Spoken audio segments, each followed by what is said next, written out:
Excellency Peter Obi and Excellency Rabiu Kwankwaso, they can pitch their tent anywhere, is their right, is their prerogative. They're not going to make a dent at all. First and foremost, we want to present to Your Excellency. Did you see the video? It was a small moment, but it told a very big story. Peter Obi was standing there smiling as usual, holding a small card and a cap during an event for the new Nigeria Democratic Congress, the NDC. Suddenly, Rabiu Kwankwaso walked up to him and without asking took the items right out of Obi's hand. Then he raised them high for the crowd to see, almost like the man in charge. Many people laughed and saw it as harmless fun between friends. But in Nigerian politics, every move sends a message. Was Kwankwaso trying to show that he is the real leader? Was he silently telling Peter Obi, I hold the power here? Today, we will look beyond the smiles and handshakes. We will uncover the history and political reality behind these two men and why Kwankwaso may never step aside for Peter Obi. Because in politics, being a nice man can sometimes be a dangerous thing. Before we continue, like and subscribe to our YouTube channel for more. Rabiu Kwankwaso going to add to the ticket of Peter Obi. 1 million plus votes. From where? To understand why Kwankwaso may never back down, you first have to understand who he is. He is not just a former governor. He is the leader of the Kwankwasiyya movement. In the north, it is more than a political group. It is a loyal movement built over decades. Its followers proudly wear the red cap as a symbol of loyalty. Kwankwaso has moved through several parties, from the PDP to the APC, back to the PDP, then to the NNPP, and now the NDC. But one thing has remained constant. Wherever he goes, his political structures follows. He does not join parties to follow, he joins them to lead. In 2023, many people urged him to become Peter Obi's running mate, but he rejected the idea.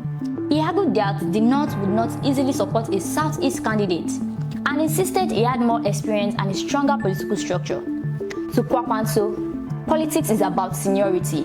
He sees himself as the senior figure in this alliance, a former Minister of Defense, Senator, and two-time Governor of Kano State. So ask yourself, why would a man who has spent over 30 years building his own empire suddenly agree to be number 2? Now let's look at Peter Obi's biggest political challenge, moving from one political house to another without fully building a structure of his own. Oh, they're there. What have you done for them in the last 4 years, Mr. Rabiu Kwankwaso? To keep them and say, oh yeah, you are mine. The red cap and the shouting nonsense? Peter Obi is very popular. Millions of young people admire and support him. But in politics, popularity is not always the same as power. That is the major difference between Peter Obi and Kwankwaso. Kwankwaso is a landlord. He owns and controls his political movement. Peter Obi, on the other hand, often appears like a tenant, moving from one political platform to another without fully owning the structure behind it. Think about it. Peter Obi started in Abga, moved to the PDP, then left for the Labour Party just before its primary election. Now in 2026, he has reportedly moved again from the Labour Party to the ADC and now to the NDC. Whenever things become difficult, Obi seems to move to new political platform.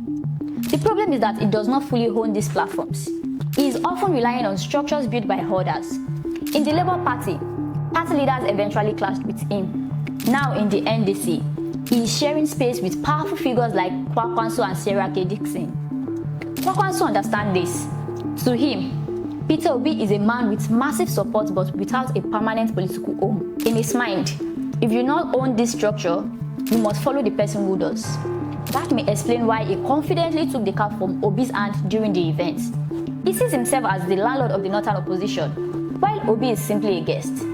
I told him, don't build anything on Peter Obi, because he's not going to contest under ADC. People admire Peter Obi because he appears humble and calm. He carries his own bags, speaks softly, and often smiles through criticism. But Nigerian politics is not a church, it is a battlefield. When Kwankwaso took the item from Obi's hand, Obi simply smiled and let it go. Some people saw maturity and good character. Others, especially hardline political players, may see weakness. There is a growing theory that Kwankwaso is testing him, trying to see how far he can push him. In northern politics, leaders are often expected to project strength and authority. So when voters see a politician stay calm in moments like that, some begin to question whether he can stand against powerful political forces in Abuja. This creates what many call the gentleness trap. If Kwankwaso openly pushes for the presidency, Obi faces a difficult choice. If he challenges him, the alliance could collapse. If he stays quiet, he risks being pushed into a secondary role once again. One political reality remains clear. Winning the Nigerian presidency without strong northern support is extremely difficult.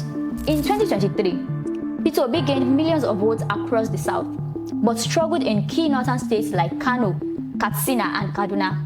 Kwankwaso, on the other hand, secured nearly 1 million votes in Kano alone. That is why the north remains the biggest wall any southern candidate must climb, and why Kwankwaso knows his influence still matters. Kwankwaso believes he holds the key to the north. To him, stepping down for Peter Obi would not just mean losing an election. It could mean losing his influence and control over the Kwankwasiyya movement he has built for decades. He has spent years convincing his followers that the red cap must lead, so backing another movement could weaken his authority. Some people claim there may be a secret agreement for Obi to serve one term and hand power to Kwankwaso later. But Nigerian politics is full of broken promises, and Kwankwaso likely wants more than assurances. He wants control.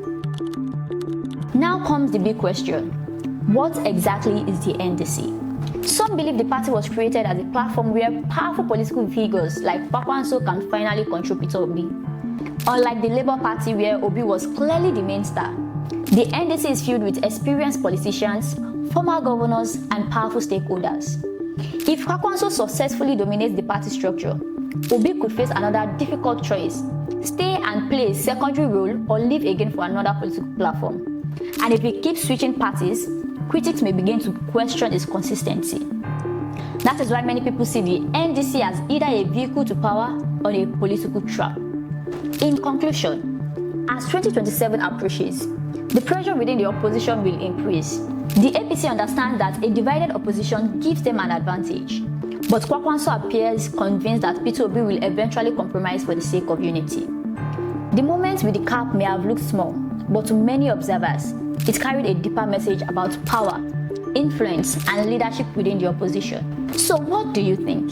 Is Peter Obi being too calm, or is he simply playing the long game?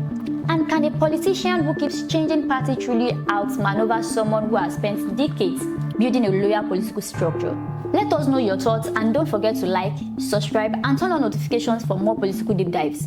See you next time. Bye for now.